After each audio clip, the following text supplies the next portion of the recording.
good manifestation of that privacy. You mentioned that we close physically our doors to each other. This is only manifestation of that. If there is no private zone for us between the community, basically try to reach that state that between my brother, between my sister, within the community, there is no privacy between us. We share all of that. All I have is share for all of them, and I'm open to all of them. I do care of their kids, the same as I'm caring my kids as well. You know, even in our community, you know, I see, for example, a kid, a friend of mine, you know, do something, you know, bad, or I just tolerate it. And it's very polite in the, you know, Western culture. It's very polite. You just tolerate, have nothing, you know, to do it. But it's I would say it's not Islamic. Basically, if you see that kid as your own, what would you do with your own kid? You know, you may, you know, talk with him. This you know, do care of people in the community. Mm-hmm. It's really important. And I developed a bit since the other night that we talked about it. So initially I thought, okay, when we talk in Quran of the situation of the mu'mineen, when we have some narrations which talk about the situation at the end time when our Imam comes, you know, people love each other, you know, do whatnot. The thing is that initially I thought, okay, in the community we should practice to be ready for that, you know, situation. But I'm coming to this realization that the situation of mu'mineen in Jannah, in heaven, basically it's not something which has not a very which is not highly correlated to the situation that we're living today. So basically, it's not that you do salah, you do you know, fasting and whatnot, and then as a reward, you are given a situation that, okay, you know, you are on a high position, muta'awilin with other mu'mineen, and you know, you should live that way. If that basically if you're talking about the akhirah is only another, you know, manifestation of your life at the current time. It's not the practice. If you like that situation, you should be there. It's not a practice, you know, be ready for something. It's really, that's it. That's the way it is. If you live that way, the natural consequences that you would live that way. Otherwise, you know, it's not possible. So, I agree with the byproduct thing, and it reminds me of a very practical way of understanding it. This is something that exists in our lives. You know, the fact that we can reach in someone else's pocket. And I'll give you an example. We just don't practice it to the level that we should perhaps practice it.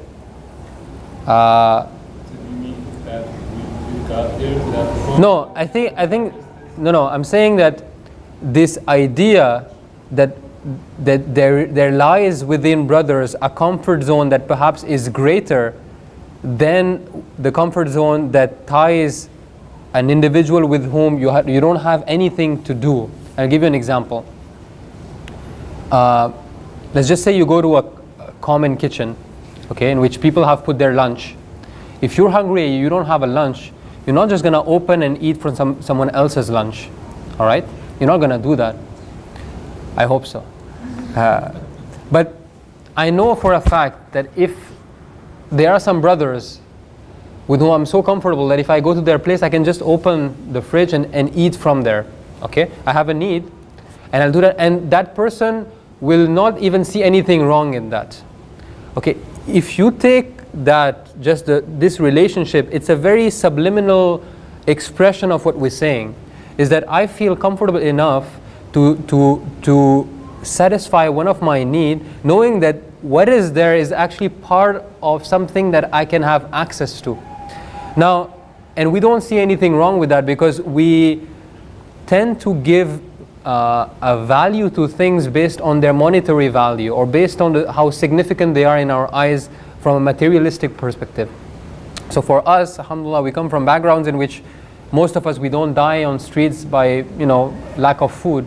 So whether or not there's a slice of a bread that my brother eats, it doesn't change my life so much. So therefore, it's acceptable. Now, if there was a piece of meat, perhaps the brother would be, I feel bad because it's a very good piece of meat. But still, let's say that he's comfortable enough. Let's just say that now he's there and there's a pack of money there and he actually needs something. Will he feel comfortable enough to take it and to satisfy whatever need it is? If you have a look at this expression, whether it's the slice of bread or the piece of meat or the pack of money, the relationship is the same. You're feeling comfortable enough to fulfill your need or whatever it is, using something that you consider either part of your own, or you consider the person so intimate that you know that this is something that will make him happy. This is something that it's not just that he will accept it, it will make him happy. All right? So I think that this connection, so to speak, is there. The question is, why do we not express it at the level at which it should be expressed, or perhaps in every situation in which it should be expressed? One of the main things is materialism. One of the main things is that we do associate, I think, value to things based on their physical presence.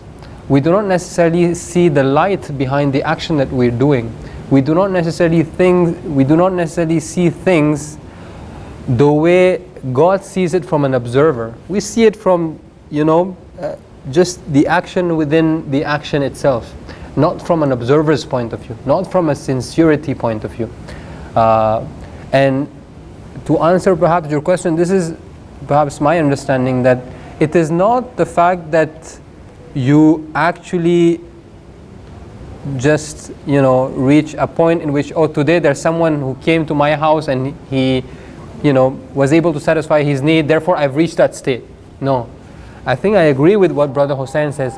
If you happen to live such a life in which this becomes a norm, this becomes a habit, this becomes something that you do out of love. There's one example that Sheikh Shomali was giving, is that there's a difference in the action that you do out of necessity versus the action that you do out of love. I'll give you an example. If you're at work and part of your work is to drive someone from point A to point B, the action is obviously to take someone, you drive it from point A to point B. Now take another example. Someone calls you and says, there's Sheikh Shomali who's coming to town, okay? And we're looking for someone to drive him from point A to point B. You'll be like, I'll cancel this, I'll go and I'll spend that time with him. The action physically is the same. You're taking someone from point A to point B, but what you're living at that moment, because you're doing that action based on love, is completely different. On an outward level, on an outward dimension, it's the same action. But unless you take that inward dimension in which that becomes part of your own reality, part of your own existence, you will never reach the spiritual message that this hadith is saying, that that the followers of Imam Baqir are those who do not only actualize this reality in which people are so intimate that they can do that. This is their way of life. This is what brings pleasure to them. This is how they define themselves. This is their the way they want to live, because they have tasted this truth, the truth that there's only pleasure in satisfying someone that is also going through that journey. I have a comment to make on that. Actually, maybe taking a case history can help kind of bring this whole concept to life. The Mujahideen and the Ansar, how the Prophet made them into brothers, right?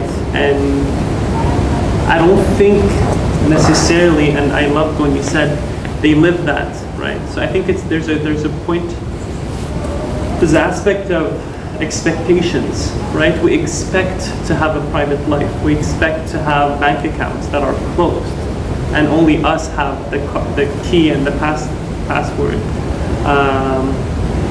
to it.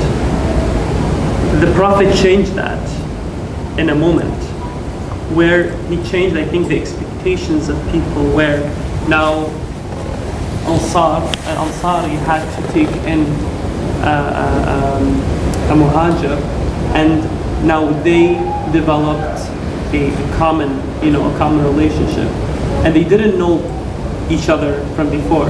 They didn't, I think, become intimate from one second to the other, but the expectation changed. The nature of the laws that limit, the relationship changed. That was I guess, the turning point. Now, maybe the chemistry of the nature of the relationship you have now requires, some time, and there might be a limited reagent and whatnot, to the point where you go to the fridge and take something, right? And eventually, maybe, if we reach that level of comfort. The meat or the sliced bread? The meat, the money, and the interesting thing is that we are taught time and time again to not be materialistic, right? But everything that we care about is material, and maybe the pocket hadith just is used because the people understand it so well. Yeah. If the things that we value was knowledge, because I think ultimately is not to be able to share wealth, because wealth, I don't think Allah wants us to care about wealth. Allah cares about us sharing our wealth, because that will, polish our soul. I think the wealth is maybe the first step towards sharing, to be able to grow spiritually, intellectually, and on all levels, but maybe that starts with what we are so attached to, which is the material. I think there's a gradation, and Allah tells, kind of wants us to get at the things that we have hard time to tackle, because we don't realize that eventually what we want to reach is maybe sharing knowledge. So I think, that it should become a norm, or our general expectations, should change. So I don't think it's a question of intimacy, because, when Allah says, وَلِيكُمُ اللَّهُ وَرَسُولَهُ وَالَّذِينَ آمَنُوا, then I can't expect to be intimate with all the الَّذِينَ آمَنُوا, like the brother. I don't know the brother, but I'm Mustafa, by the way. But I should be at the level, of being at that level with him as much as I am with you, because I know you, or that's the expectation, which is, it's tough, because we don't live at that level. We're good for the pocket hadith. We're not good for, because the other hadiths we don't even comprehend, right? That's why the imams and the Prophet, they didn't give those, because we're not at that level. I'm sure they gave things, they told things, and things that are in the books, when you just read and don't understand, maybe they will make sense to us, inshallah, in a couple of months, or because I don't want to wait for so long to live.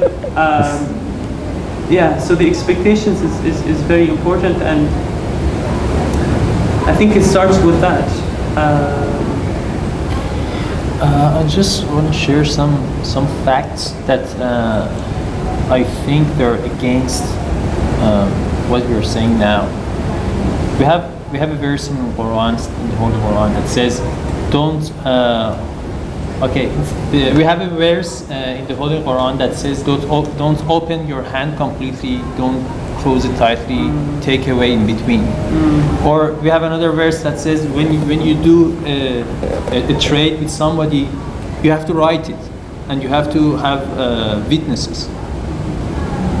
That's true. So I mean, how can you define no intimacy with no privacy with your brother in religion, in faith? Yeah.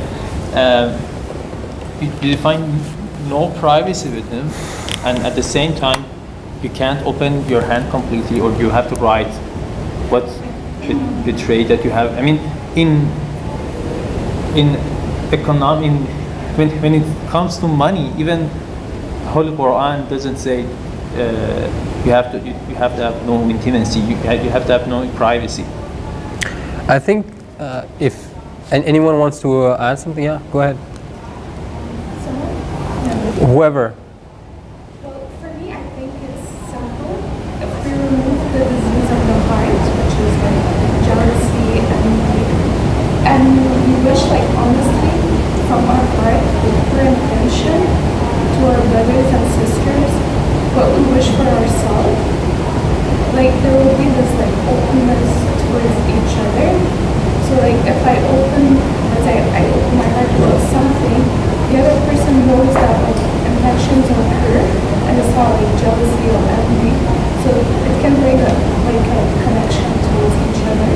So if I really, really wish from all my heart that my sisters and brothers, like, I wish them the good, so I would see them, just wish for you, like you wish for yourself.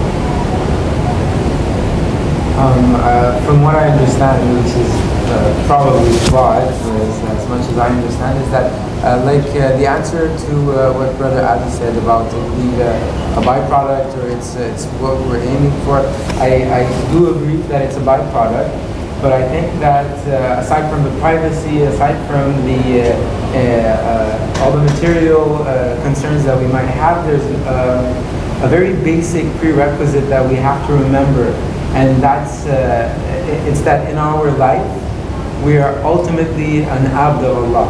And when we remember that, we will start to take situations, take events less personal.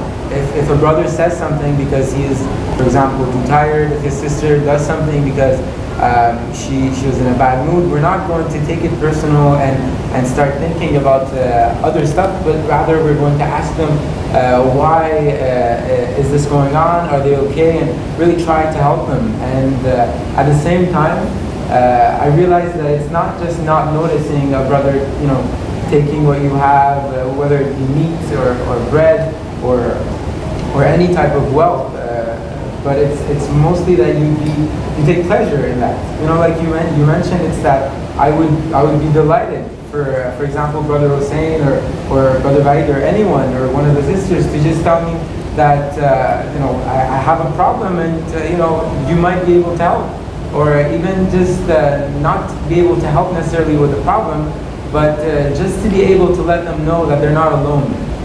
One of our brothers recently, his mother passed away, and I was on a trip, and honestly, I just for a few seconds I thought, well, I can't go see him. I can't even if I was there, I can't do anything really to help him out. But the best thing that came to my mind was simply to just call him and just let him know that if there's anything, I mean, if you would, I would be really happy to, but I don't know it. But I would be really happy to just talk to him about it.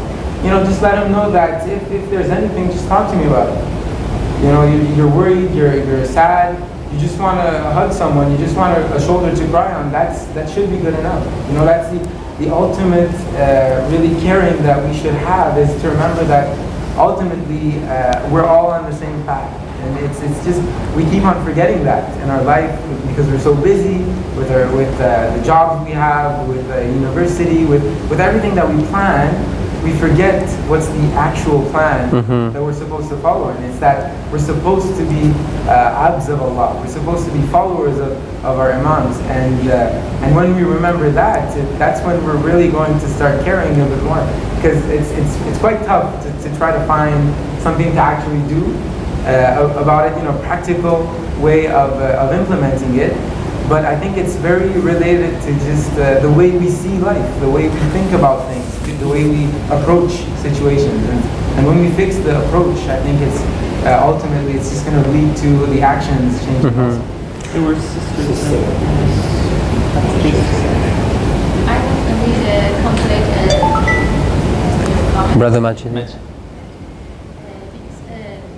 think in this society, I think interpret this hadith in the economic simplify it, because in the other, if we only speak in about our religion, in religion we have lots of mechanism for do some things for our society. If in one society really the people give their homes, sadaqah, zakat, qarz al-hasanah, and other things that exist in the Quran. If really someone, some people need some things to give from the pocket of another people, I think no. If in this society, for example, I come from Iran.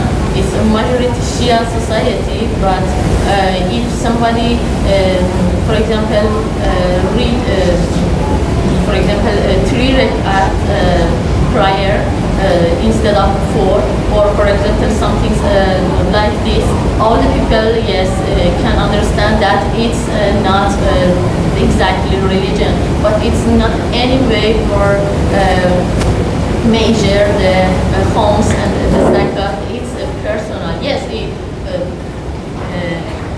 it's something exists for this, but nobody do this really that, in the exact way that it's in the religion. So we have lots of difficult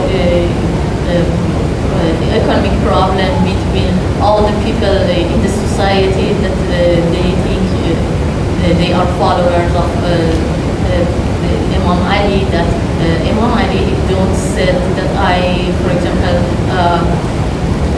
I'm in peace with somebody that is peace with another. He suffered from when the one Jewish woman lose his jewelry. So it's more than it. I'm surprised when you want to speak about the believer. Nowadays, recently I live about 1 month in the United States with coach surfing every night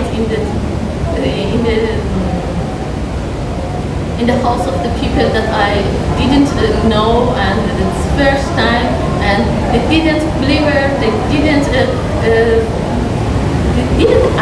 ask me that are you,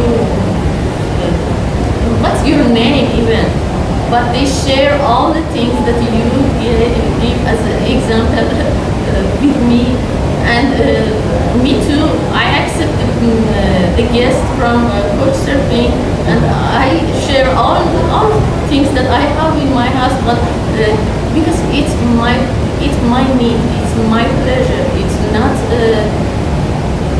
something that I think it's.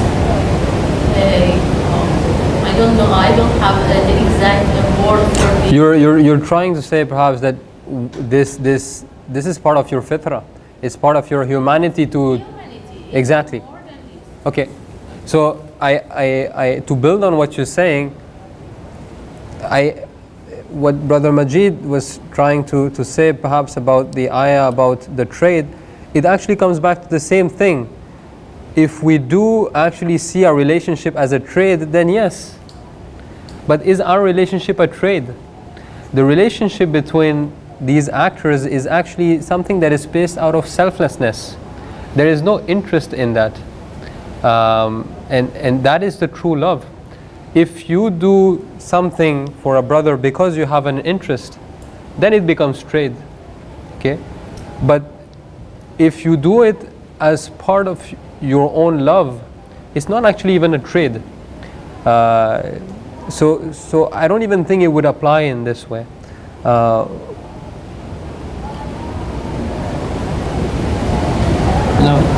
Again, build on what she said. When you accept somebody in your house, in your home, you rely on the reviews that other people has given to that person. If someone give a bad review to that person, you are not gonna accept that in your house. You mean? So this is what happens. I mean, the situation that you are describing I mean, I'm just trying to see it from outside. Is something I think very unstable, because when you, for example, share something with somebody that you think he is your brother in faith, you share with him and you see that he's taking advantage of that, or he's not caring what you, I don't know, you see something wrong about it. Then next time you doubt about that. What will you doubt about? About sharing, I mean, doing the same thing, I mean, do what you did before. Will you love that person less? That's what I mean, because previously you loved that person, but now that you shared something with him and he didn't have the capacity for that, now it may affect your love, even you will go back direction.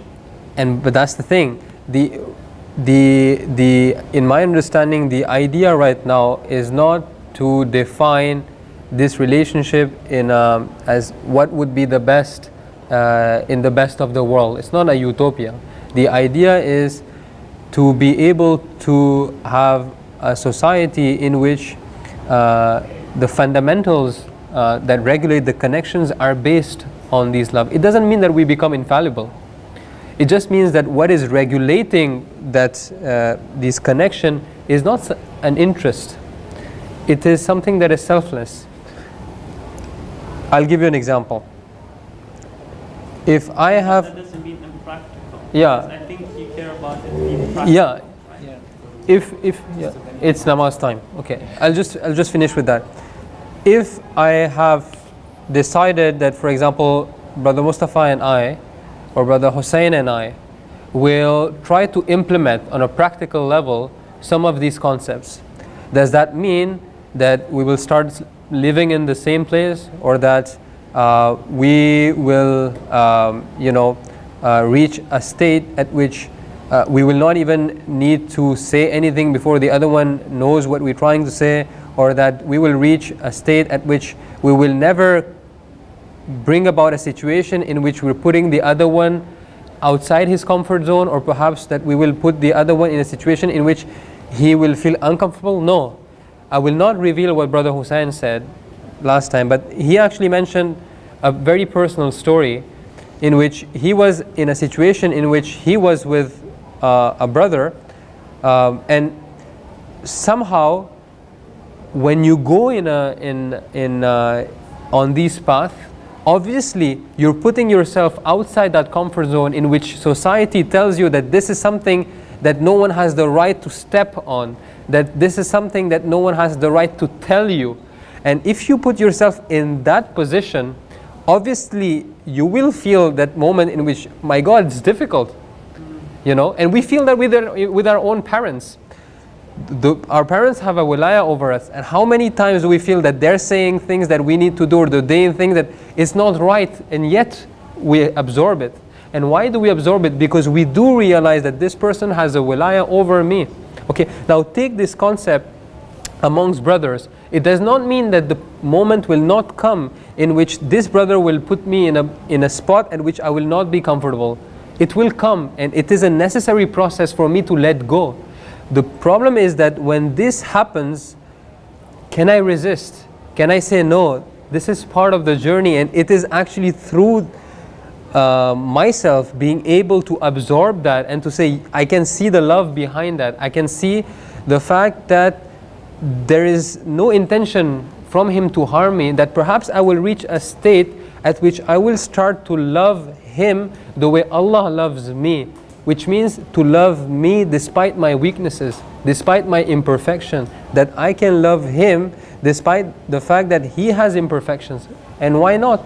This is the way Allah loves us. If Allah was to love us only when we are doing what He's expecting from us, perhaps He would love us 1% of the time.